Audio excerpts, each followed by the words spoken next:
اللہ تعالیٰ نے لیلۃ القدر ایک ایسی رات دی ہے مسلمانوں کو کہ اس میں ایک رات کی عبادت، خواہ وہ جہاد کی شکل میں ہو، خواہ وہ تبلیغ کی صورت میں ہو، خواہ وہ نفلی عبادت یا دعاؤں کی صورت میں ہو، یہ رات 1000 مہینوں سے بہتر ہے۔ علماء نے ایک عجیب بات کی ہے کہ اللہ نے یہ نہیں بتایا کتنی بہتر ہے، اللہ تعالیٰ نے یہ نہیں بتایا۔ ممکن ہے 1000 مہینوں سے 1000 گنا بہتر ہو، ممکن ہے 1,00,000 گنا بہتر ہو، ممکن ہے 10 لاکھ گنا بہتر ہو۔ یہ اس لیے نہیں بتایا کہ ہر ایک کے حق میں لیلۃ القدر کی فضیلت مختلف ہے۔ قدردان کے لیے بہت زیادہ فضیلت، ناقدروں کے لیے تھوڑی کم فضیلت۔ تو اس لیے اللہ تعالیٰ نے کوئی لگی بندی حد نہیں بیان کی، بلکہ صرف اتنا بیان کر دیا کہ لیلۃ القدر 1000 مہینوں سے بہتر ہے۔ کتنی بہتر ہے یہ تم اپنے عمل سے ثابت کر دو، تم میں کتنا اخلاص ہے، تم کتنی عبادت کرتے ہو۔ جو پوری رات عبادت کرے گا اس کے لیے بہت زیادہ بہتر ہے۔ پھر عبادت میں کتنا خشوع و خضوع ہے، کتنا اخلاص ہے، ان تمام چیزوں کا اثر پڑتا ہے۔ تو وما ادراک ما لیلۃ القدر، تمہیں کیا معلوم کہ لیلۃ القدر کیا ہے، یہ بھی اس لیے بتایا گیا تاکہ اس کی اہمیت اور زیادہ بڑھ جائے۔ اللہ تعالیٰ اس کی شان بیان کریں، تمہیں کیا خبر، یہ بہت بڑی چیز ہے۔ لیلۃ القدر خیر من 1000 شہر، 1000 مہینوں سے بہتر ہے۔ تنزل الملائکۃ، اب اس کے بہتر ہونے کی وجہ بیان کی جا رہی ہے کہ اس رات میں فرشتے نازل ہوتے ہیں اور روح یعنی جبریل علیہ الصلوۃ والسلام۔ قرآن مجید میں حضرت جبریل علیہ الصلوۃ والسلام کو روح کہا گیا ہے۔ کیوں کہا گیا ہے یہ میں بعد میں بتاؤں گا۔ پہلے اس بات کی دلیل کہ یہاں روح سے کون مراد ہیں، جبریل۔ یہ اس بات کی دلیل یہ کہ قرآن مجید میں دوسرے مقام پر بھی حضرت جبریل کو روح کہا گیا ہے۔ سب کو پتا ہے کہ وحی لے کر کون آتے تھے، جبریل علیہ السلام۔ قرآن میں اللہ نے فرمایا نزل بہ الروح الامین، اس قرآن کو لے کر نازل ہوئے ہیں روح امین، امانت دار روح۔ تو اللہ نے جبریل کو کیا کہا وہاں پہ، روح کہا، روح سے۔ اسی طرح حضرت مریم علیہ الصلوۃ والسلام کے پاس جو بیٹے کی بشارت لے کر آئے تھے وہ بھی جبریل علیہ السلام آئے تھے، فرشتے تھے، انسانی شکل میں آئے تھے، سب کو معلوم ہے یہ بات۔ تو اللہ نے وہاں بھی جبریل علیہ السلام کو روح سے تعبیر کیا ہے۔ فَأَرْسَلْنَا، سورہ مریم میں، فَأَرْسَلْنَا إِلَيْهَا رُوحَنَا فَتَمَثَّلَ لَهَا بَشَرًا سَوِيًّا، فرمایا ہم نے اپنی روح بھیجی ان کے پاس۔ اپنی روح کا مطلب یہ نہیں کہ اللہ کے کوئی معاذ اللہ جسم ہے جس میں روح ہے، جیسے ہمارا ایک جسم الگ ہے، روح ایک الگ ہے۔ اپنی طرف اللہ نے نسبت ایسے کی ہے ان کی شان بیان کرنے کی، جیسے اپنا فرشتہ، میرا فرشتہ ہے جو میرے لیے خاص ہے۔ فرشتوں میں بھی تو درجات ہیں نا، بعض فرشتوں کا مقام بہت زیادہ اونچا ہے، بعض فرشتوں کا مقام کم ہے۔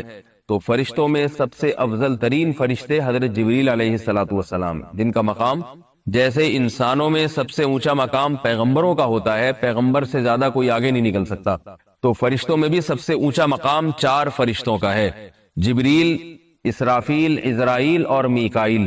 یہ 4 فرشتوں کا سب سے زیادہ اونچا مقام ہے، اور ان چاروں میں بھی پھر سب سے زیادہ اونچا مقام حضرت جبریل علیہ الصلوۃ والسلام کا ہے۔ تو اللہ تعالیٰ نے حضرت جبریل کو روح سے تعبیر کیا، نزل بہ الروح الامین۔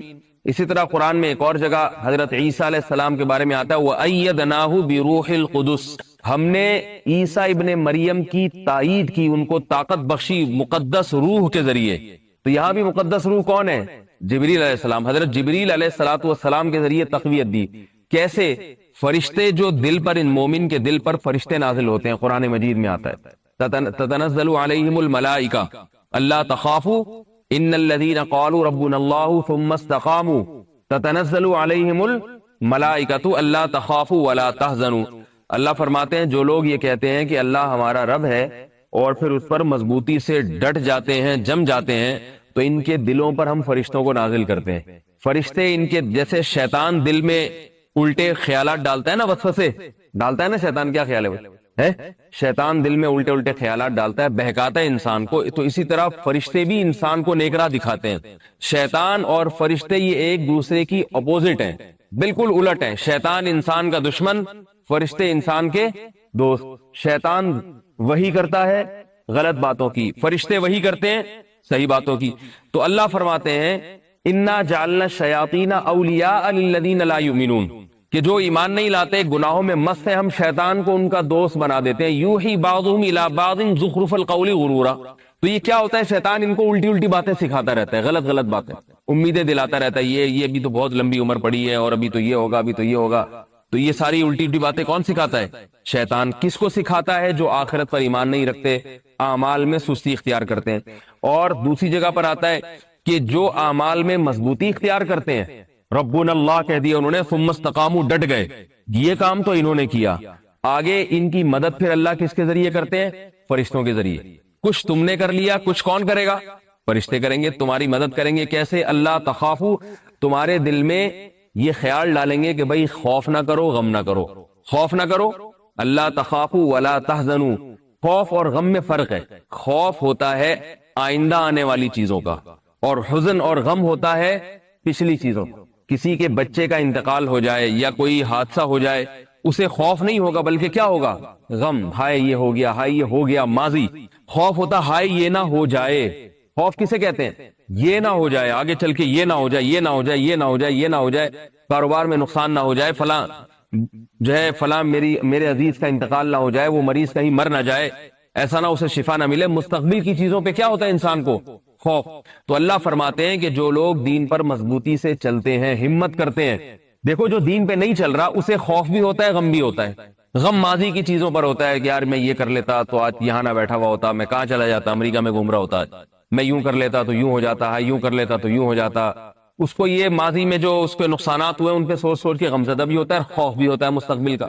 خوف یہ ہوتا ہے کہ پتہ نہیں یہ میرے پاس اتنا پیسہ ہے، چوری نہ ہو جائے، میری صحت ہے، بیمار نہ ہو جاؤں، یہ نہ ہو جائے، وہ نہ ہو جائے۔ اور اس کو یہ بھی ڈر ہوتا ہے کہ دیندار بن گیا اگر میں تو خاندان معاشرہ ناراض نہ ہو جائے، منگیتر سے منگنی نہ ٹوٹ جائے، داڑھی اگر میں نے رکھ لی، وغیرہ وغیرہ۔ یہ سارے مستقبل کے خوف ہوتے ہیں، ماضی کے غم اور مستقبل کے خوف۔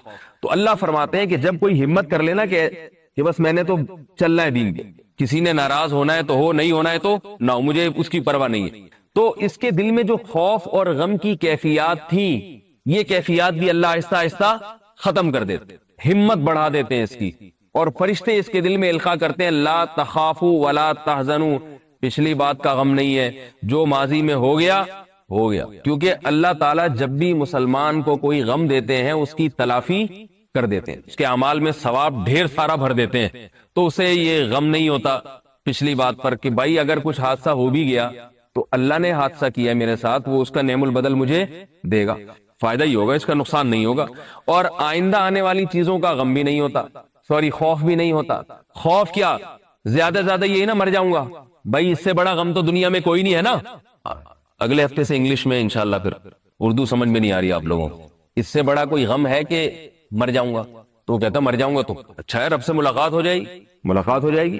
من کان یرجو لقاء اللہ فإن اجل اللہ لآت، سورہ عنکبوت میں، کہ جو اللہ سے ملاقات کی امیدیں رکھتا ہے اللہ اسے تھپکی دیتے ہیں، فإن اجل اللہ لآت، اللہ سے ملاقات ہونے والی ہے، بس یہ آزمائشوں کی گھڑی ختم ہونے والی ہے، اسے تو مزے ہیں آخرت کے لیے بھی، تو اسے مستقبل کا غم نہیں ہوتا۔ کہتا ہے کیا ہو جائے گا زیادہ، جیسے وہ جادوگروں نے کہا تھا نا ان سے، فرعون نے کہا تھا کاٹ کے لٹکا دوں گا، یہ کر دوں گا، انہوں نے کہا فخذی ما انت قاض، جو کر سکتا ہے کر لے، جسے ہم اپنی زبان میں بولوں میں ٹھیک ہے، اپنی زبان بھی ایک میری اپنی لینگویج بھی ہے جو میں بڑی سنبھال کے رکھتا ہوں، ممبر پہ کوشش کرتا ہوں نہ بولوں، لیکن وہ جب تک بولو نہیں تو مزہ نہیں آتا۔ تو اسے جادوگروں نے فرعون کو بولا کہ تو نے جو کرنا ہے تو کر لے، ایسی کی تیسے، ایسی کی تیسی تو جو کر سکتا ہے کر لے۔ کیوں؟ انما تقضی هذه الحیات الدنیا، تو جو کرے گا یہاں کرے گا نا، یہاں کیا کر سکتا ہے؟ تو ہاتھ پاؤں کاٹے گا، اس سے زیادہ تو کر بھی کیا سکتا ہے؟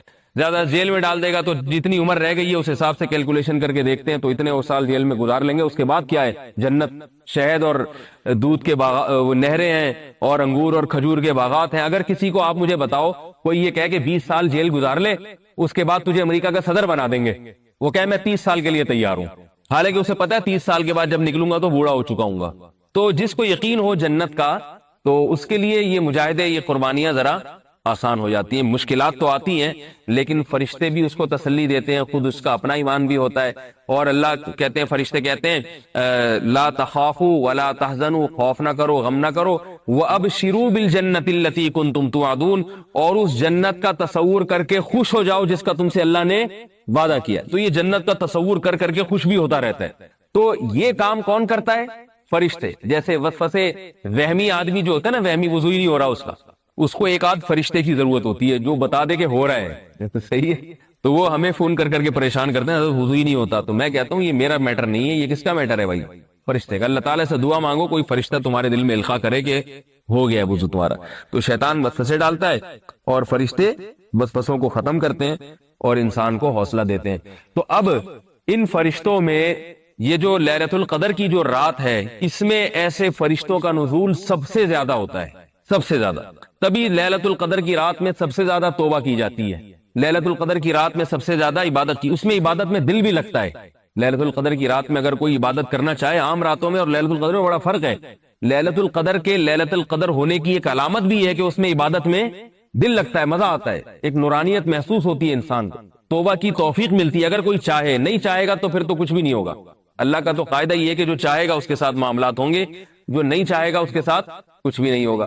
تو اللہ اس کی عظمت بیان کر رہے ہیں. تنزل الملائکۃ، اس رات فرشتے نازل ہوتے ہیں، والروح، اور روحاں. تو میں بتا رہا تھا کہ اللہ نے کس کو روح کہا ہے، ایک تو اس کی دلیل ہو گئی کہ نزل بہ الروح الامین فارسلنا الیہا روحنا، ہم نے حضرت مریم کی طرف اپنی روح کو بھیجا. اپنی کی طرف یہ محبت کے لیے، ان کی عظمت بیان کر، میری روح یعنی میرے فرشتے تھے، گویا میری روح جو ان کے پاس گئی ہے. اور اللہ تعالیٰ نے ایک اور مقام پر فرمایا وَأَيَّدْنَاهُ بِرُوحِ الْقُدُسِ، ہم نے مقدس روح کے ذریعے حضرت عیسیٰ علیہ السلام کی مدد کی. حدیث میں بھی آتا ہے کہ حضرت حسان جب شعر پڑھا کرتے تھے، نعتیہ کلام پڑھا کرتے تھے، تو آپ صلی اللہ علیہ وسلم فرماتے تھے کہ پڑھو وَجِبْرِيلُ مَعَكَ، جبریل تمہارے ساتھ. تو پتہ یہ چلتا ہے کہ جو اچھا شاعر ہوتا ہے، اچھا خطیب ہوتا ہے، اچھا واعظ ہوتا ہے، کچھ تو اس کے اپنے کمالات ہوتے ہیں، اور کچھ فرشتے بھی اس کے دل میں مضامین القاء کرتے ہیں. کیونکہ وہ اچھا کام کر رہا ہے تو فرشتے بھی اس کے دل میں مضامین ڈالتے رہتے ہیں. سمجھ رہے ہو بات کو؟ جیسے حضرت حسان مشرکین مکہ نبی کی شان میں غلو کیا کرتے تھے، نبی کی حجب کیا کرتے تھے، برائی کرتے تھے شعر و شاعری میں. حضرت حسان ان کا جواب دیتے تھے تو آپ صلی اللہ علیہ وسلم حضرت حسان کو ممبر پہ کھڑا کر کے کہتے کہ شعر کہو، جبریل تمہارے ساتھ. کچھ تو تمہاری زبان ہوگی، کچھ جبریل کی بھی مدد ہوگی تمہارا، وہ بھی تمہارے دماغ میں شاعری ڈالیں گے. تو اچھے کلام یا اچھی خطابت یا اچھا آواز، اس میں بعض دفعہ فرشتوں کی مدد انسان کے ساتھ ہوتی ہے، اور ان فرشتوں میں جبریل کی مدد خاص طور پہ ہوتی ہے. حضرت جبریل علیہ السلام بھی دل میں مضامین ڈالتے ہیں. یہ جو بزرگوں سے آپ نے سنا ہوگا نا کہ بس ایک یہ الہامی نقطہ ہے. بعض دفعہ ایسی باتیں ہمارے اکابر، ہمارے بزرگان دین اپنی کتابوں میں لکھتے ہیں جو عام طور پر کتابوں میں ملتی نہیں، لیکن ہوتی بڑی زبردست ہے. وہ ہوتی بڑی زبردست ہے. ان کے بارے میں کہا جاتا ہے تو بھائی الہامی بات معلوم ہوتی ہے. الہامی یہ ایسی بات نہیں ہے جہاں انسانی دماغ اتنے آرام سے وہاں پہنچ جائے. میری جو کتاب ہے نا 4 شادیوں والی، میں نہیں کہہ رہا، یہ حضرت مولانا اسلم شیخوپوری صاحب جو شہید ہو گئے، انہوں نے وہ کتاب پڑھی اور اس کتاب کے شروع میں لکھا کہ اس میں بہت سی باتیں الہامی معلوم ہوتی ہیں. یہ ان کی گواہی میں دے رہا ہوں، میرا اپنا دعویٰ نہیں ہے. میرا خیال یہ کہ کوئی الہامی نہیں ہے، جو دماغ میں آئے میں نے لکھ دیا. لیکن ان کی ایک گواہی ہے، تقریر ہے، تو گواہی نقل نہ کرنا بھی خیانت ہے.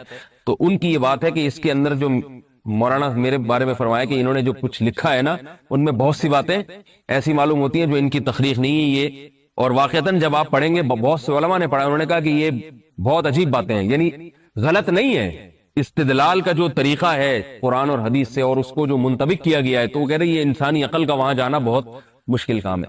تو میں تو نہیں اپنے بارے میں کہہ رہا، ویسے تو کہہ دیا سب کچھ جو کہنا چاہ رہا تھا میں.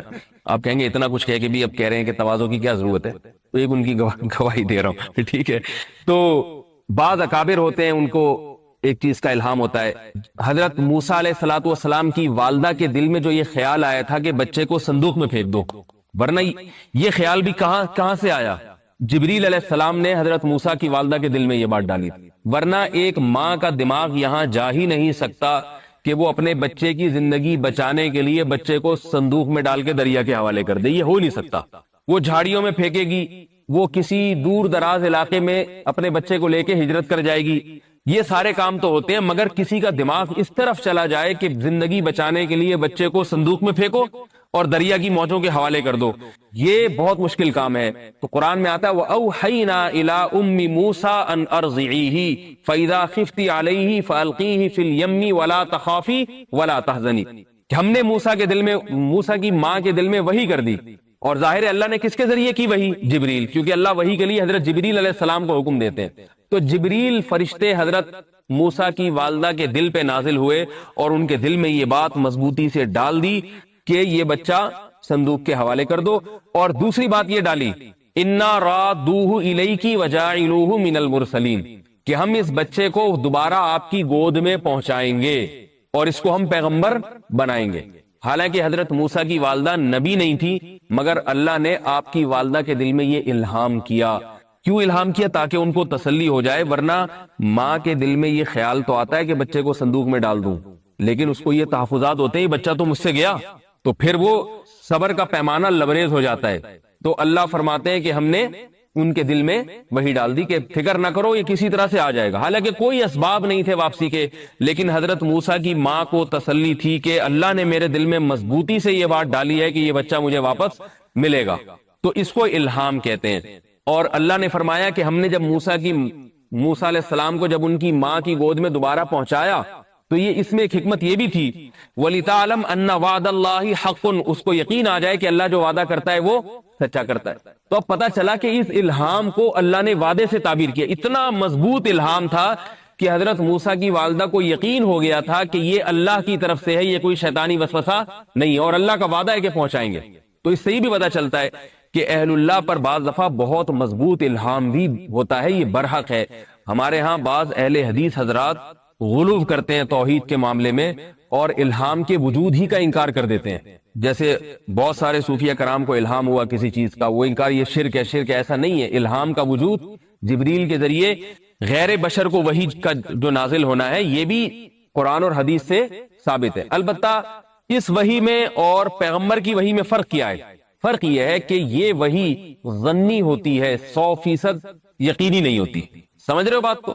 اور پیغمبر کی وحی 100% یقینی۔ یہ جو وحی ہے یہ بعض دفعہ اس کے حق میں تو یقینی ہوتی ہے جس پر نازل ہو رہی ہے، یہ جو امتیوں پر وحی ہوتی ہے۔ جیسے حضرت موسیٰ کی ماں کو جب اللہ نے وحی کی نا، یہ بہت اہم موضوع ہے، اس کو سمجھیں اچھی طرح سے۔ حضرت موسیٰ کی ماں کے دل میں وحی ہوئی کہ ہم اس کو واپس لوٹائیں گے، تو حضرت موسیٰ کی ماں کو تو 100% یقین تھا اللہ کی طرف سے ہے، لیکن اگر حضرت موسیٰ کی ماں کسی دوسرے کو بتاتی کہ مجھے اللہ کی طرف سے الہام ہوا ہے، تو دوسرے پر اس کا یقین کرنا فرض نہیں تھا، بلکہ وہ یہ کہہ سکتا تھا کہ ممکن ہے آپ کا اپنا دماغی تخیل ہو، آپ کا خیال ہے اللہ کی طرف سے حقیقت میں نہ ہو، دوسرے پر ایمان لانا ضروری نہیں ہے، کیونکہ اس کے دل کی کیفیات وہی جانتا ہے، دوسرا نہیں جانتا۔ حضرت مریم علیہ السلام کے پاس جب جبریل آئے اور وحی کی کہ آپ کو بیٹا ملے گا اور نبی ہوگا، تو حضرت مریم کو تو یقین ہو گیا کہ یہ وحی اللہ کی طرف سے ہے، مگر دوسرے کے لیے اس پر یقین کرنا جائز نہیں ہے۔ ہم نے کیوں یقین کیا؟ اس لیے کہ اس کو نقل کرنے والا اللہ تعالیٰ ہے۔ اب ہمیں یقین ہے کہ حضرت موسیٰ کی ماں کے دل میں جو وحی تھی وہ اللہ کی طرف سے تھی، اور حضرت مریم کو جو جبریل وحی لے کر آئے وہ کس کی طرف سے تھی؟ اللہ کی طرف سے۔ کیوں؟ اس لیے کہ اللہ نے قرآن میں اس کو ذکر کر دیا ہے۔ قرآن میں ذکر نہ ہوتا تو پھر ہم عیسیٰ علیہ السلام پر ایمان لاتے، ان کے معجزے اور ان کی گواہی سے ہم یقین کرتے، اس کے علاوہ ہمارے پاس یقین کا اور کوئی راستہ نہیں ہے۔ یہ میں اس لیے اتنی تفصیل بیان کر رہا ہوں کہ آج کوئی بھی شخص اٹھ کے کہہ دے کہ مجھ پر الہام ہوا ہے، جبریل وحی لے کر آئیں گے، یہ کام کرو، تو ہمیں شریعت یہ حکم نہیں دیتی کہ آپ اس کی بات پر یقین کر لو۔ آپ کو بھائی، آپ کو ممکن ہے کوئی پراٹھے آپ نے زیادہ کھا لیے ہو، صحیح ہے نا، کوئی کھانے میں ایسی چیز کھا لی ہو جس کی وجہ سے دماغ میں گیس چڑھ گئی ہو، اس کی وجہ سے آپ کو کبھی الٹے خیالات آتے ہیں، کبھی سیدھے آنا۔ گیس جب دماغ میں چڑھتی ہے تو کچھ نہ کچھ الٹا ہوتا ہے۔ اب پہلے سے سیدھا تھا تو وہ سیدھا الٹا ہو جاتا ہے، پہلے سے الٹا تھا یہ آدمی تو اب اس کو سیدھے خیالات آنا شروع ہو جاتے ہیں۔ سمجھ رہے بات؟ اچھے خیالات جب آئیں گے جب پہلے سے الٹے کام ہو رہے ہیں، اب اچھے ہو جائیں گے، کچھ تو ہوگا نا، اور پہلے سے اچھے تھے تو اب کیا ہو جائیں گے؟ الٹے ہو جائیں گے۔ اس لیے جو پیر فقیر جو ننگ دھڑنگ بولتا ہے کہ مجھ پہ یہ الہام ہو رہا ہے، بولا تجھ پہ ہو رہا ہے، ہمیں کوئی ضروری نہیں ہے، ہمیں سیدھا علماء سے ہم نے دین سیکھنا ہے، ہمیں آپ کے الہامات کی ضرورت نہیں ہے۔ اور ویسے بھی وہی جب کامل ہو چکی ہے اور نبی صلی اللہ علیہ وسلم پر پورا دین نازل ہو چکا ہے تو ہمیں اب کسی کے الہامات کو فالو کرنے کی ضرورت نہیں ہے۔ ہاں، اگر کوئی نیک بزرگ ہے، اللہ والا ہے، گناہوں سے بچتا ہے، وہ یہ کہہ رہا ہے کہ مجھے یہ الہام ہوا ہے، تو ہم یہ کہہ سکتے ہیں بھائی ہو سکتا ہے صحیح ہوا ہو سکتا ہے، اس کو جھوٹا اور کذاب نہیں کہیں گے ہم، بھائی ممکن ہے اللہ کی طرف سے آپ کے ساتھ معاملہ ہوا، لیکن ہمارے لیے حلال و حرام کا مسئلہ ہم کس سے پوچھیں گے؟ ہم علماء سے پوچھیں گے۔ اور یہ بھی یاد رکھیں، الہام سے حلال و حرام ثابت نہیں ہوتا۔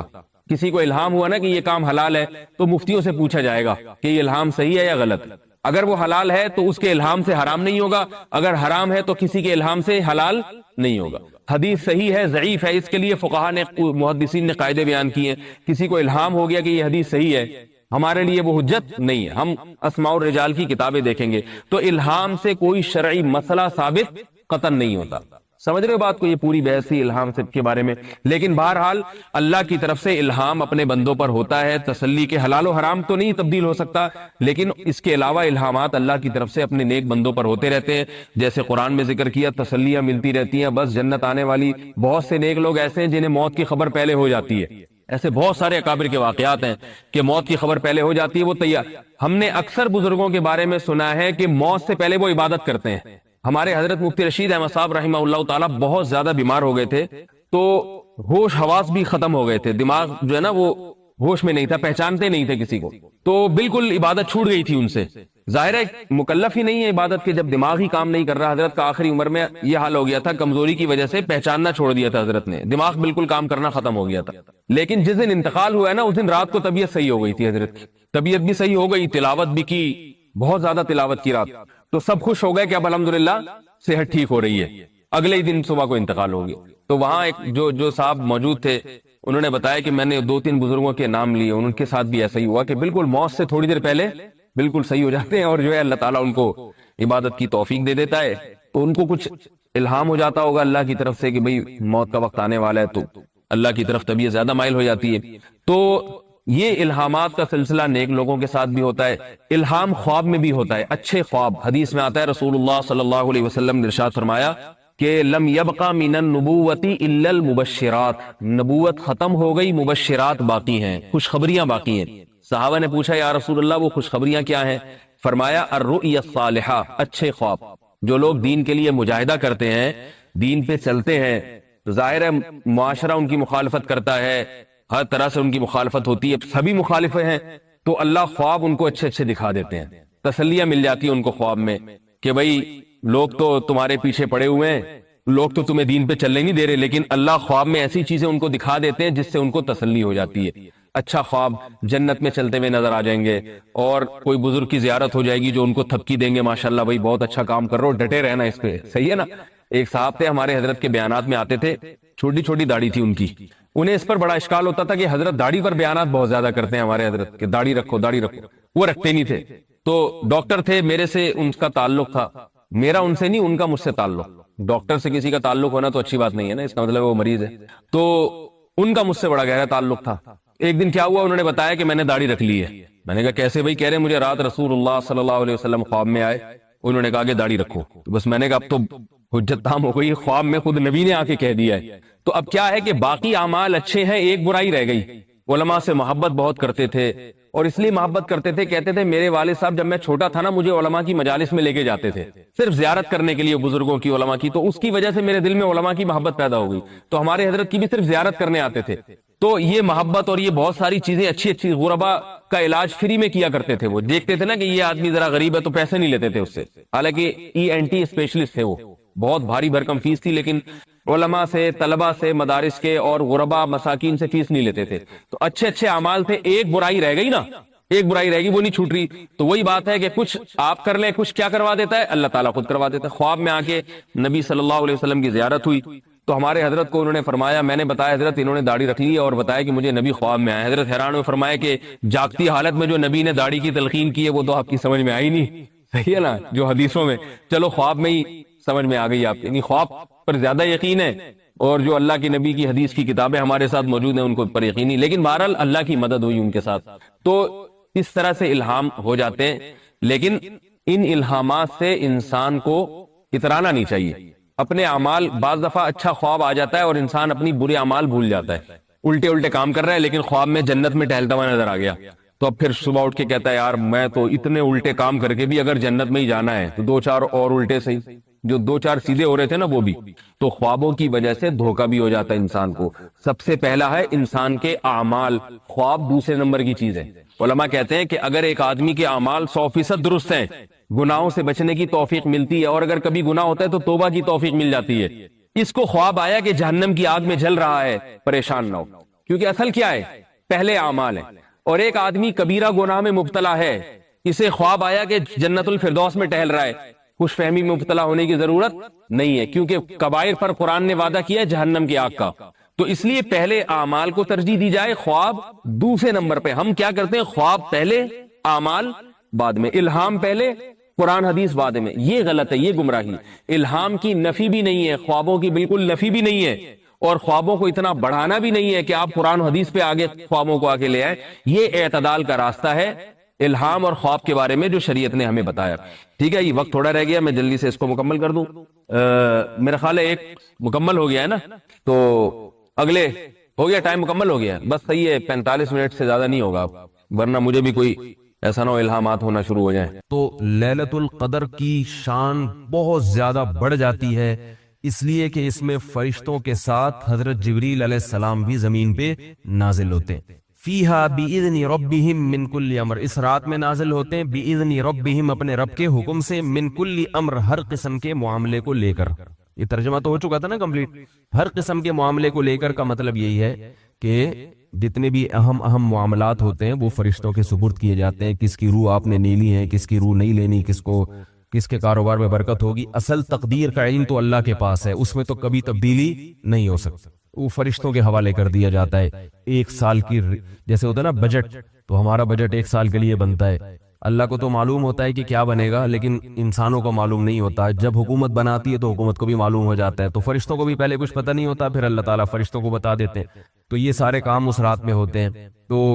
تو اس سے یہ بھی پتہ چلتا ہے کہ کسی مقدس شخصیت کا کسی مقام پہ جانا، اسٹے کرنا، یہ ان مقام والوں کے لیے برکت کا ذریعہ اور سبب، یہ پتہ چلتا ہے کہ نہیں پتہ چلتا؟ تبھی اللہ اس رات کی فضیلت بتا رہے ہیں کہ انسانوں پر اللہ کی رحمت کے جبریل کو زمین پہ بھیجتے ہیں اور مقدس فرشتے بھی آتے ہیں زمین پر۔ تو اگر اللہ یہ نہ بتاتے تو کیا ہو جاتا؟ بھئی رات عبادت کی ہے، 1000 مہینوں کی عبادت سے زیادہ ثواب ملے گا، کافی ہے نا؟ لیکن اللہ بتا رہے ہیں بڑی بڑی شخصیات زمین پہ اترتی ہیں، تو اس سے زمین میں اور برکتیں آتی ہیں، اور برکتیں آتی ہیں۔ تو اس سے پتہ چلتا ہے کہ اگر کوئی بڑی شخصیت کسی علاقے میں رہتی ہے، کسی مکان میں اسٹے کرتی ہے، قیام کرتی ہے، کہیں رہ، تو یہ ان لوگوں کے لیے، اہل محلہ کے لیے برکت کا ذریعہ ہے۔ بڑی شخصیتیں، بزرگ شخصیتیں صرف فرشتوں میں نہیں ہوتی بلکہ انسانوں میں بھی ہوتی ہیں۔ تو اس لیے اگر کسی علاقے میں کوئی بزرگ رہتے ہیں تو اس علاقے کو اپنا مسکن بنانا چاہیے کہ میں بھی یہیں رہوں گا، اور کسی علاقے میں اگر فنکار، اداکار، گویا، ڈانسر رہتا ہے تو اس علاقے کو چھوڑ کے دوسرے علاقے میں شفٹ ہو جانا چاہیے کہ میں گلوکاروں کے اور گویوں کے، ظالموں کے علاقے میں بولنے کیا ہو رہا ہے۔ اگر پیسے ہیں، اللہ نے مکان شفٹ کرنے کی توفیق دی ہے، اتنی گنجائش ہے، تو وہاں سے انسان شفٹ ایسے علاقوں میں رہا کرے جہاں علماء اور صلحاء رہتے ہیں۔ سمجھ رہے ہو؟ خوش ہونا چاہیے اس پہ کہ بھائی میرے پڑوس میں فلاں شخصیت رہتی ہے، میرے پڑوس میں فلاں بزرگ رہتے ہیں۔ لوگ میں جناب فلانے کے پڑوس ساتھ رہتا ہوں، ماشاءاللہ وہ ڈانسر نہیں ہے بڑے، وہ میرے محلے میں۔ ایک آدمی مجھے وہ 50-50 پہلے زمانے میں آتا تھا نا، ایک مزاحیہ، تو اس میں کوئی مشہور اداکار تھا، تو ایک آدمی کہہ رہا ہے مجھے آگے بتا رہا ہے، کہہ رہے میں نے اس کو دیکھا وہ گاڑی میں جا رہا تھا، کیونکہ اس اداکار کو میں بھی جانتا تھا۔ 50-50 تو بچپن میں ہم دیکھتے تھے، وہ بہت سادہ سی کامیڈی ہوتی تھی، کوئی بے حیائی نہیں تھی اس میں، بہت سادہ سی۔ اس میں ایک دفعہ دکھایا تھا کہ ایک آدمی، ہماری پولیس کا حال دکھایا تھا ڈیفنس کے ایریے میں، اس کے مزاح بہت سادہ ہوتے تھے، اس میں خاص بات یہ ہوتی تھی ڈیفنس کے ایریے میں سیکیورٹی بہت سخت ہوتی ہے، آپ کو پتہ ہے۔ تو ایک ٹیکسی کے اوپر توپ رکھی ہوئی ہے، اس کے اوپر نال بھی ہے، باقاعدہ فائر کرنے والی توپ، اتنی بڑی توپ ٹیکسی کے اوپر رکھی ہوئی ہے۔ تو اب پولیس کھڑی ہوئی ہے تلاشی لینے کے لیے، پولیس نے پوری تلاشی لی، اچھی طرح توپ کو بھی چیک کیا، کوئی اسلحہ تو نہیں رکھا ہوا اندر، جیبیں میں چیک کی انہوں نے، اڑی چلو بھائی جاؤ، کلیئر ہے۔ آپ لوگ کی سمجھ میں نہیں آ رہا، لطیفہ نہیں سمجھ میں آیا؟ چیکنگ ہو رہی ہے، توپ کو بھی چیک کیا جا رہا ہے، اس کے اندر کوئی اسلحہ تو نہیں رکھا ہوا۔ بھائی یہ اتنی بڑی توپ ہے، یہی تو اسلحہ ہے، اچھی طرح چیکنگ کر رہے ہیں، وہی صحیح ہے جی، کلیئر ہے، جانے دو۔ وہ ٹیکسی والا بڑے آرام سے توپ لے کے جا رہا ہے، تو اس قسم کا اس میں مزاح ہوتا ہے۔ تو اس کے کسی فنکار کو دیکھ لیا گلشن اقبال میں، یہ بتا رہے ہیں اسماعیل تارا، ٹھیک ہے، تو دیکھ لیا تو مجھے آ کے بتا رہے میں نے آج اسماعیل تارا کو دیکھا ہے۔ کوئی بات نہیں بھائی، تو نے دیکھ لیا تو کیا، کون سی بزرگ شخصیت کو تو نے دیکھ لیا؟ تو علماء صلحاء کی زیارت کرے انسان تو خوش بھی ہو، میں نے آج فلاں بزرگ کو دیکھا، میں نے فلاں سے مصافحہ کیا، فلاں بزرگ میرے مکان میں آ کے ٹھہرے تھے، شو مارنے کے لیے نہیں بلکہ ایک تحدیث بن نعمت کے طور پر۔ ایک صحابہ علماء سے بہت محبت کرتے ہیں، وہ کہیں بھی کسی علاقے میں عالم نظر آ جائے اس کو لازمی گھسیٹتے ہیں اپنے گھر میں کہ کم از کم میرے صوفے پہ بیٹھ کے چائے ضرور پیو۔ تو مجھے بھی ایک دفعہ، میں تو کوئی بزرگ نہیں ہوں، ایسی ان کے خیال میں تھا، تو گھسیٹ کے لے گئے، بٹھایا، چائے پی، پھر مجھے بتانے لگے یہاں فلاں عالم بیٹھا ہے، فلاں بھی آیا ہے یہاں اسی صوفے پہ۔ میں نے کہا ماشاءاللہ، مجھے خوشی ہو رہی تھی کہ دیکھو اس آدمی میں جذبہ ہے کہ اس کو یہ خوشی ہوتی ہے کہ میرے اس گھر کے صوفے پر اتنے بڑے بڑے علماء آ کے بیٹھے ہیں، تو ایک جذبہ ہے نا، محبت ہے اس کو، اچھا لگا مجھے اس کا یہ جذبہ. تو علماء سے، بزرگوں سے، نیک لوگوں سے، اللہ والوں سے محبت، اور وہ آپ کے گھر میں آئے، اس سے گھر میں برکت ہوتی ہے. ہمیں اس کس سے پتا چلا؟ یہ یہاں لکھی ہوئی نہیں ہے لیکن ٹھیک ہے، اس صورت سے ہمیں پتا چلا، سمجھ لیں کہ لکھی ہوئی ہے، تاکہ بار بار مجھے یہ فرضی تھی، بہت سی چیزیں فرض بھی تو کی جا سکتی ہے نا. اس کی ایک اور دلیل دوں، حدیث سے بھی یہ بات ثابت ہے. رسول اللہ صلی اللہ علیہ وسلم کو حضرت انس ابن مالک کی والدہ نے ایک دفعہ بلایا. حضرت انس 10 سال کے تھے، چھوٹے سے تھے، تو ان کی والدہ نے بلایا کہ یا رسول اللہ آپ ہمارے گھر میں آ کے نماز پڑھا دیں ہمیں. تو وہ چاہتی تھی کہ نبی ہمارے گھر میں اگر نماز پڑھ لیں تو اس سے کیا ہوگا، ہمارے لیے برکت کا ذریعہ ہے. آپ صلی اللہ علیہ وسلم ان کی اس دعوت پہ چلے گئے اور آپ صلی اللہ علیہ وسلم نے وہاں نماز پڑھی. تو اس سے بھی پتا چلتا ہے کہ بھئی پیغمبر کا کسی گھر میں آنا وہ تو ظاہر ہے، اس میں تو کوئی دو رائے نہیں ہو سکتی. تو اہل اللہ کا، علماء کا، ان سے دوستی، ان سے تعلق، ان سے محبت، کچھ بھی نہ ہو صرف محبت ہی ہو. یہ محبت بھی انشاءاللہ دنیا میں بھی کام آئے گی اور قیامت میں بھی کام آئے گی، لیکن محبت میں انسان دوسرے کا بیڑا نہ غرق کرے. تو اس کی مثال ہے، وہ ہمارے حضرت ایک واقعہ سناتے کرتے تھے. ایک شیخ صاحب تھے، پیر صاحب، ان کا ایک مرید تھا، وہ اپنے شیخ سے بہت عقیدت کرتا تھا. اب ہمارے سننے والوں میں بہت سے ہمارے پٹھان شاگرد بھی ہیں، تو بھائی پٹھان لوگ ناراض نہ ہو، میں پورا ویسی واقعہ سناؤں گا جیسے ہمارے حضرت نے سنایا، ٹھیک ہے. تو ہمارے حضرت نے سنایا کہ وہ مرید پٹھان تھا، اور ہمارے حضرت میں تو عصبیت نہیں تھی، ہمارے حضرت کے زیادہ تر مریدین پٹھان ہی تھے. ہر فیلڈ میں پٹھان ہی آگے ہیں، تبلیغ میں دیکھو تو پٹھان آگے، جہاد میں دیکھو تو پٹھان آگے، مدرسوں میں دیکھو تو پٹھان آگے. تو وہ سارے ہی شعبوں میں پٹھان لوگ، ان کو اللہ نے ہمت دی ہے. لیکن وہ حضرت نے جو واقعہ سنایا نا، یہ چونکہ پٹھان مرید کا تھا، وہ عقیدت تھی نا، محبت تھی. تو حضرت نے فرمایا کہ وہ پٹھان مرید تھا، اپنے پیر و مرشد کو اس نے بولا تھا کہ آپ کی چپل آپ کو اٹھانے کی اجازت نہیں، ہم جب آپ کے مرید موجود ہیں تو ہمارا غیرت کے خلاف ہے ہمارا غیرت کے خلاف ہے کہ ہماری موجودگی میں پیر صاحب اپنی جوتی خود ہی اٹھائیں. یہ نہیں ہو سکتا. پیر صاحب میں تواضع کا غلبہ تھا، وہ چاہتے تھے کہ بھئی میں کسی انسان سے اپنی خدمت، پہلے زمانے کے پیر صاحب بھی بڑے متواضع ہوا کرتے تھے، تو پیر صاحب میں تواضع کا غلبہ تھا کہ میں اپنی جوتی کیسے اس دوسرے کو کیسے. پیر صاحب نے منع کیا جوتی کو ہاتھ نہیں لگانا. اس نے کہا نہیں، یہ ہمارا غیرت کے خلاف ہے کہ ہمارا پیر صاحب ہو اور ہمارا جوتی وہ خود ہی اٹھائے. پیر صاحب نے 2-3 دفعہ منع کیا، پھر پیر صاحب نے خود ہی چپل اٹھا لی. اس نے چپل چھیننے کی کوشش کی، انہوں نے دی نہیں، اس نے مروڑا ان کا ہاتھ. صحیح، ہمارے حضرت اسی طرح یہ واقعہ سنایا کرتے تھے. تو اس نے مروڑا ان کا ہاتھ، وہ بیچاروں کی چیخیں نکل رہی ہیں، کوہنی اتر گئی، بازو اتر گیا، مگر اس نے کہا نہیں، یہ ہمارا غیرت کے خلاف. ویسے غیرت ہونی ایسی چاہیے، ہے تو ایسے، عقیدت تو ایسی ہونی چاہیے اگر واقعتاً سامنے والا عقیدت کے قابل بھی ہے تو، ورنہ آج کل تو حساب کتاب عجیب سا ہو گیا. تو حضرت فرماتے ہیں ارے نالائق، حضرت ایسی فرمایا کرتے تھے، ارے نالائق، اس کے بیچارے کی حالت تو دیکھو اپنے پیر صاحب کی، یہ کیسی عقیدت ہے، اس کا بازو مروڑ دیا، وہ چیخ رہا ہے کھڑا ہوا. مگر آپ کی محبت میں کمی نہیں آنی چاہیے. تو سامنے والے کا انسان خیال کرے، اس کے جذبات کا. خیر، تنزل الملائکۃ والروح فیہا باذن ربہم من کل امر. خلاصہ یہ نکلا کہ اہل اللہ سے تعلق، ان سے محبت، اس سے انسان کو فائدہ ہوتا ہے. اچھا ایک بات آخری بتا دوں، چونکہ ہماری خانقاہوں میں اور ادھر ادھر دوسری جگہوں پر بھی ادب، بعض جگہوں پر ادب میں بھی غلو ہوتا ہے اپنے پیر و مرشد کے. تو یاد رکھو، پیروں کی اور استاذوں کی 2 قسمیں ہیں، ایک جوان اور ایک ایجڈ. جو جوان آدمی ہوتا ہے نا، اس سے عقیدت کا زیادہ اظہار نہ کیا کرے. سمجھ رہے ہو بات؟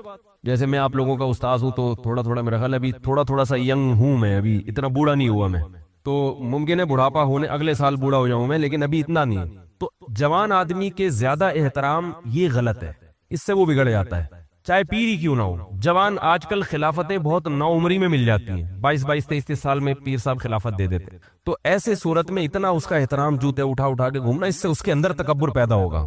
اور جوان آدمی کا کوئی پتہ نہیں ہوتا کب کھسک بھی جائے، وہ اس میں شہوت اتنی دماغ میں چڑھی ہوئی ہوتی ہے اس کے، اور اس کو دنیا کمانے کا شوق، عزت کا شوق، یہ ساری چیزیں دنیا کی اس کے اندر آنے کا اتنا خطرہ ہوتا ہے کہ اگر اسے وقت سے پہلے بہت ساری چیزیں مل جائیں، وقت سے پہلے عزت مل گئی، تو بگڑنے کا اندیشہ زیادہ ہوتا ہے. اس لیے اس سے عقیدت کا بس اعتدال سے کہ بھئی جوان ہے، کوئی بھروسہ نہیں.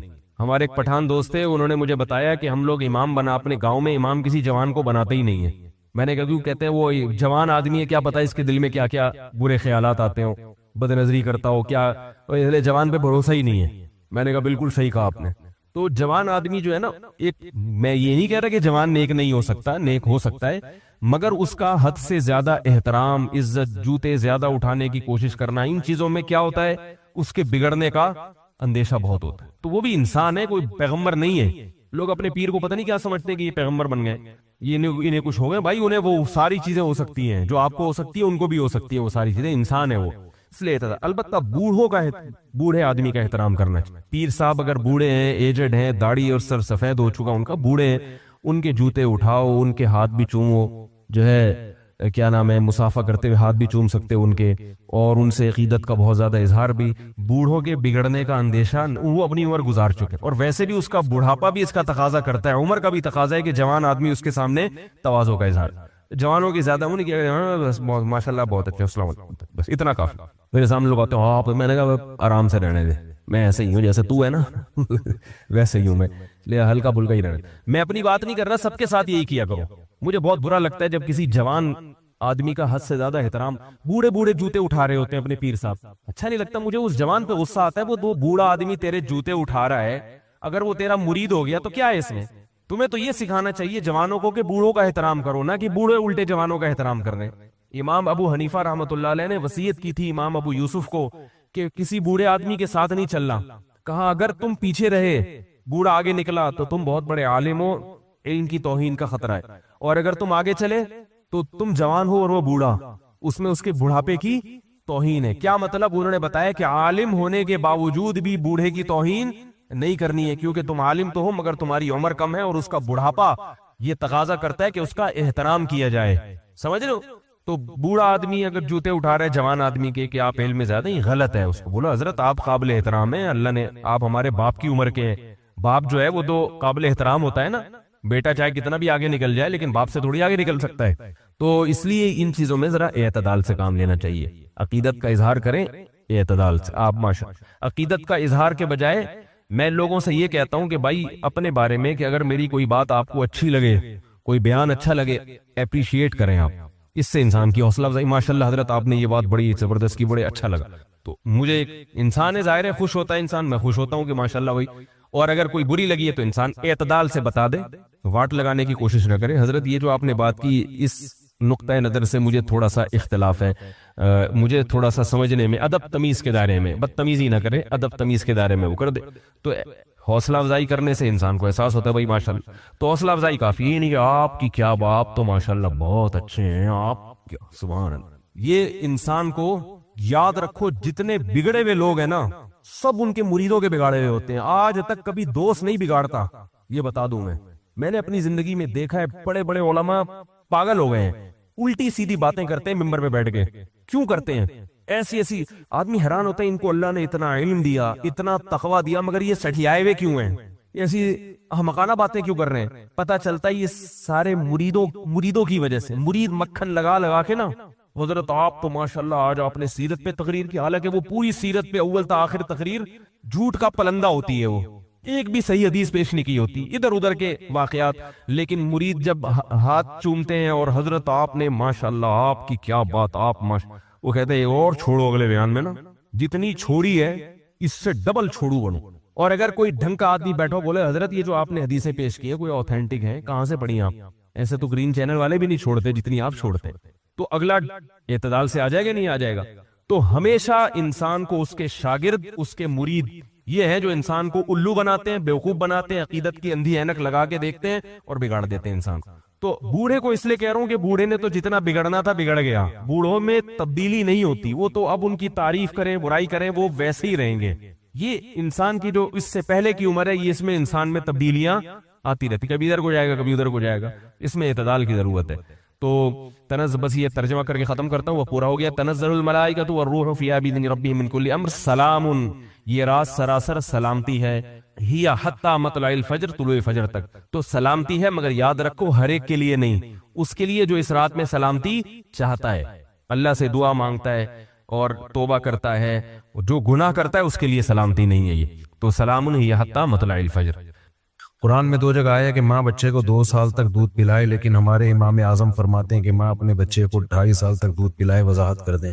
قرآن میں جو 2 جگہ آئے نا، قرآن میں جو آیا کہ ماں بچے کو 2 سال تک دودھ پلائے، اسی کو پورے طور پہ پڑھ لیا ہوتا تو یہ اشکال نہ ہوتا.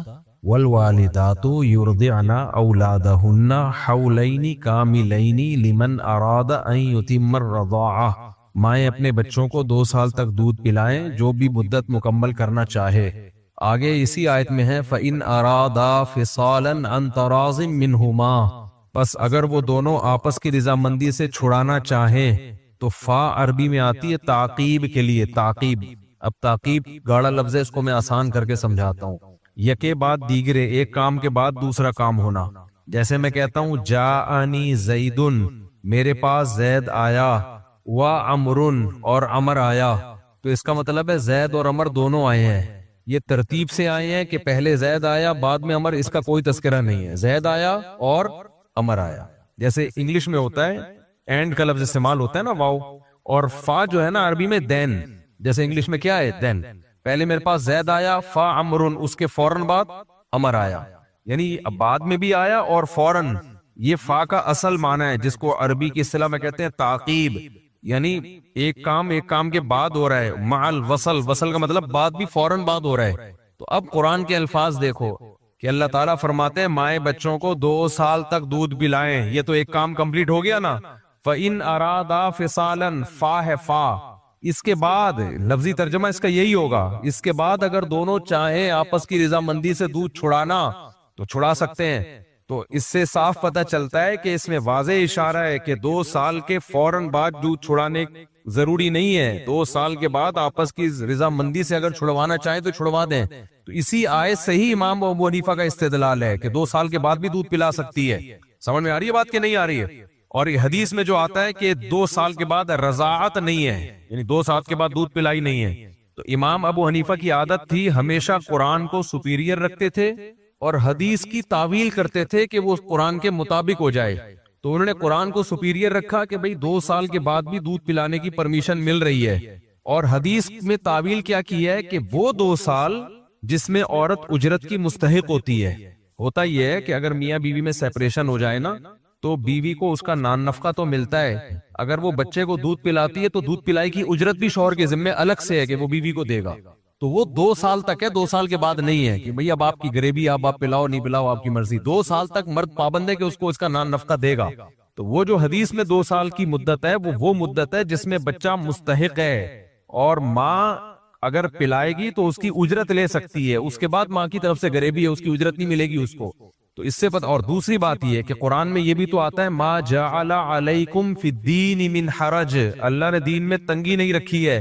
کیا یہ عملی طور پر ممکن ہے کہ ماں بچے کو 2 سال تک بھرپور طریقے سے دودھ پلائے جس کی قرآن اجازت دے رہا ہے اور پھر ایک دم چھڑا لے؟ یہ پاسبل ہے عملی طور پہ؟ جب بھی مائیں بچوں کو دودھ پلاتی ہیں تو چھڑوانے کے لیے کچھ چھڑوائی کی کیا ٹائم دیا جاتا ہے اس کو. تو یہ جو 6 مہینے کا ٹائم ہے یہ دودھ چھڑوائی کی مدت ہے، اضافی جو 6 مہینے کا ٹائم ہے. 2 سال تک تو قرآن بھی اجازت دے رہا ہے بھرپور طریقے سے دودھ پلا سکتی ہے. اس کے بعد قرآن کہہ رہا ہے کہ اگر چھڑوانا چاہیں تو وہ چھڑوانے کی انتہائی مدت 6 مہینے ہے. تو کہتے ہیں یہ 6 مہینے تو چھڑوانے میں لگیں گے ان کو. تو یہ فاقہ کو اپنی اصل پہ رکھا جائے. اور جو کہتے ہیں کہ نہیں 2 سال کے بعد دودھ پلانا ناجائز ہے، وہ کہتے ہیں یہاں فا تعقیب مال وصل کے لیے نہیں ہے بلکہ یہ تفصیل بیان کرنے کے لیے، ڈیٹیل بیان کرنے کے لیے.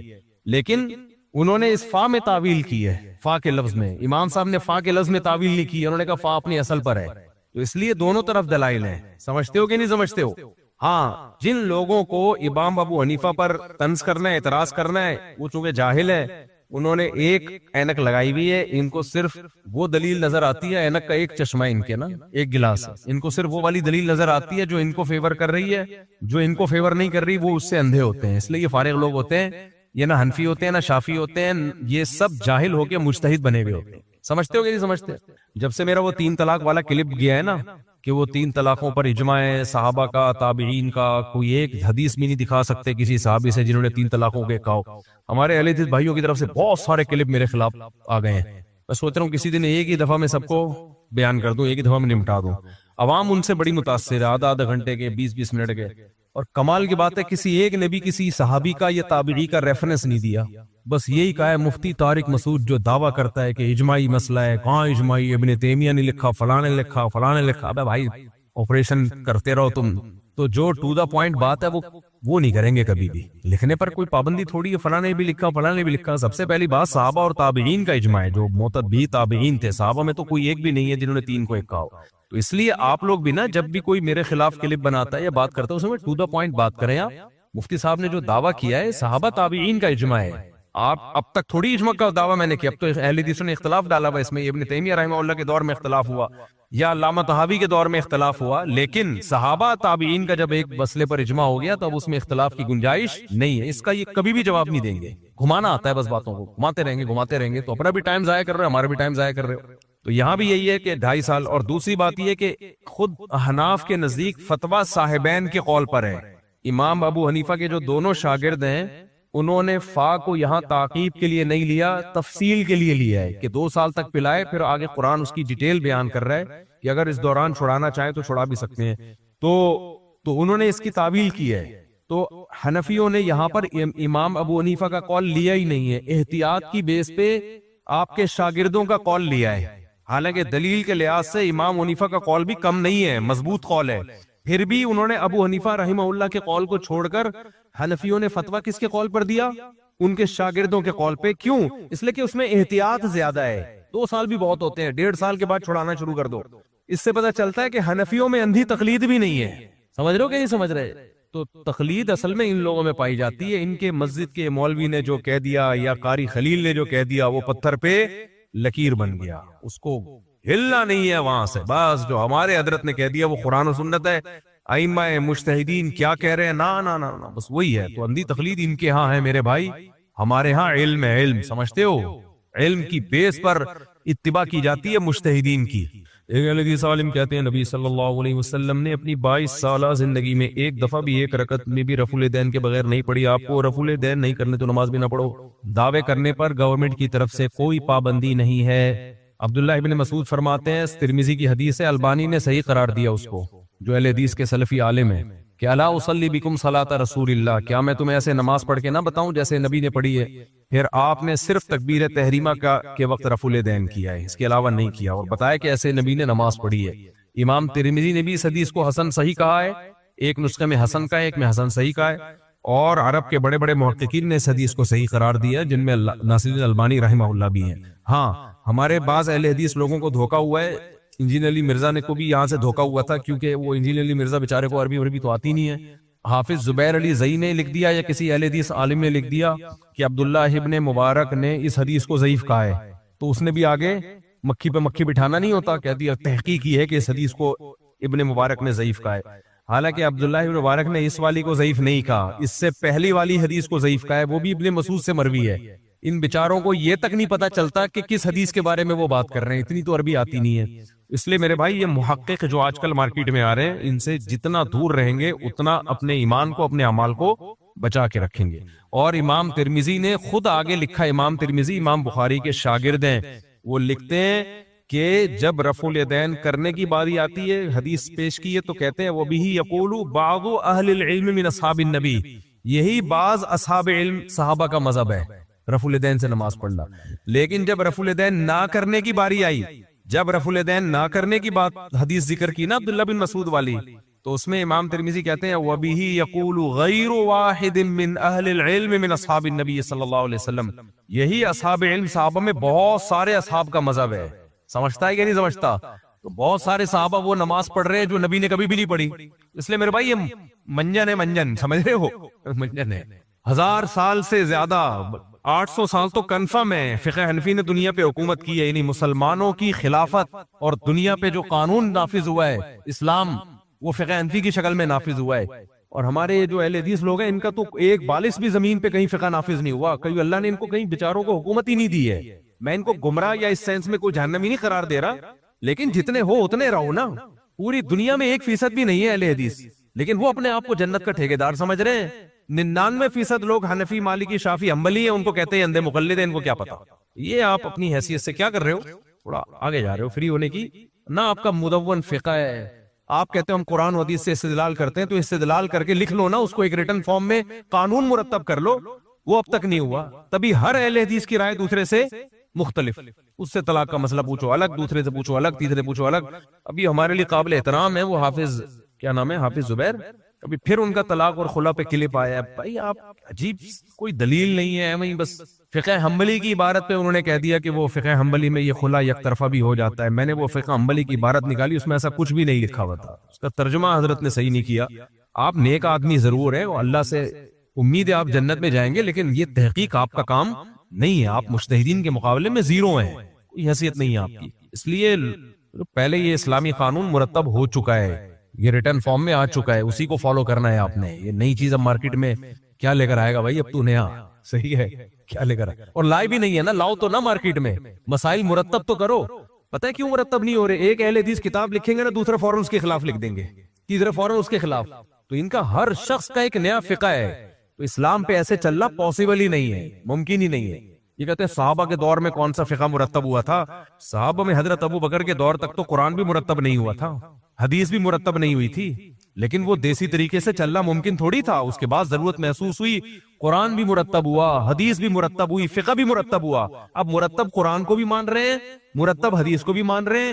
جو اسلامی قانون مرتب ہوا فقہ کی شکل میں, اس کو کہتے ہیں نہیں, ہم نہیں ماننا, ہم جو سمجھیں گے وہی صحیح ہوگا. تو آپ کی میں ہر شخص کی رائے الگ ہے. تبھی ٹیلی ویژن میں آپ نے دیکھا ہوگا اہل حدیث میں صرف ایک ہی مولوی آتا ہے, دو اہل حدیث بھی اکٹھے نہیں ہوتے. ان کو پتا ہوتا ہے دونوں کا جواب کیا ہوگا, ڈیفرنٹ ہوگا. اگر کبھی ٹی وی میں کوئی دو اہل حدیث عالم آ رہے ہو تو مجھے ضرور بلائیے گا, میں پھر ان سے سوالات پوچھوں گا کہ آپ کی کیا رائے, آپ کی کیا رائے, آپ کی کیا رائے. آپ کو دیکھو 4-6 مسائل کے علاوہ ہر رائے میں دوسرے کا اختلاف ہو. اور ہمارے دوست ہیں قاری خلیل صاحب, وہ جو اہل حدیث عالم ہیں, ماشاءاللہ بڑے اچھے آدمی ہیں. آج کل مجھے پھر انہوں نے چیلنج بازیاں کرنا شروع کر دی ہیں, مفتی طارق مسعود کو سامنے لے کر. مجھے اچھا نہیں لگتا یار, یہ مولوی لوگ اس طرح کی پڑھیاں مار رہے ہیں ایک دوسرے کو. وہ قاری خلیل صاحب ہیں نا, گول ٹی وی میں آتے تھے, جب سے مفتی رشید احمد خورشید صاحب گئے ہیں تو انہوں نے پھر اختلافی مسائل ان کے سامنے تھوڑا چھیڑنا کم کر دیے. تو مفتی رشید احمد خورشید کو کہہ رہے تھے تمہیں کوئی اور گنتیاں سکھا کے بھیج رہا ہے, وہ میرے پر الزام لگا رہے تھے کہ یہ پڑھا کے بھیج رہا ہے. خیر, تو ابھی پھر انہوں نے چیلنج کیا مفتی طارق مسعود کو میرے سامنے بٹھا دو. تو کسی نے لکھا ہوا کہ ایسا نہ ہو بیٹھ جائے سامنے. وہ انجینئر علی مرزا بھی یہ کہا کرتا تھا آ جاؤ آ جاؤ, وہ سمجھ رہے تھے نہیں آئے گا, وہ آ گئے. تو ایسا نہ ہو وہ بیٹھ جائے, اس لیے بھائی مت کرو یہ چیلنج ویلن مت کرو. مثلا ہمارے نبی نے بہت سارے ایسے کام کیے جو آج ہمارے معاشرے میں مایوس ہیں. مثلا کرتا دھوتی پہننا, سرما لگانا, ہاتھ سے کھانا, گریبان کھولنا وغیرہ. گریبان کھولنا سنت نہیں ہے, وہ ایک دفعہ نبی کا گریبان کھلا ہوا تھا تو صحابی نے دیکھا تو وہ عشق محبت میں آپ نے گریبان بند رکھنا ہی سنت ہے. باقی دیکھو نبی صلی اللہ علیہ وسلم نے جو کام خود کیے ہیں, کچھ کام کلچر کی بیس پہ کیے ہیں. جیسے نبی صلی اللہ علیہ وسلم نے گدھے کی سواری کی ہے نا, تو وہ تو کلچر تھا نا سوسائٹی میں. سواریاں یہی تھی, گدھے گھوڑے اور اونٹ. اب آپ کے پاس اوبر کریم بھی ہے, رکشے ٹیکسیاں بھی ہیں, آپ نے گھر کے باہر گدھا باندھا ہوا ہے, پھر لوگ آپ کا مذاق اڑا رہے ہیں, تو کیا کر رہے ہیں, تو آپ وہ سنت کا مذاق اڑا رہے ہو. سنت کا تو یہ سنت کا آپ مذاق اڑوا رہے ہو, سمجھ رہے ہو کہ موٹر سائیکلوں کا, ہوائی جہازوں کا دور ہے اور آپ کس پہ سفر کر کے جا رہے ہو, گدھے پہ. تو اسلام قیامت تک کے لیے آیا ہے, کسی خاص قوم کے لیے, کسی خاص زمانے کے لیے نہیں ہے. تبھی اسلام نے کسی خاص لباس کو سنت قرار نہیں دیا.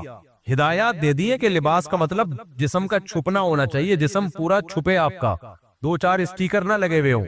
لیکن کوئی مخصوص لباس نہیں ہے اسلام میں کہ یہ لباس سنت ہے, یہ سنت. کیوں؟ وجہ اس کی ہے کہ اسلام قیامت تک کے لیے آیا ہے. اب عرب میں گرمی تھی, وہ ہلکے کپڑے پہنتے تھے. اگر اسلام کہتا ہلکے کپڑے پہننا, لائٹ کرتے پہننا سنت ہے, تو سائبیریا میں تو سنت پہ عمل کر کے لوگوں کے جنازے ہو جاتے ہیں.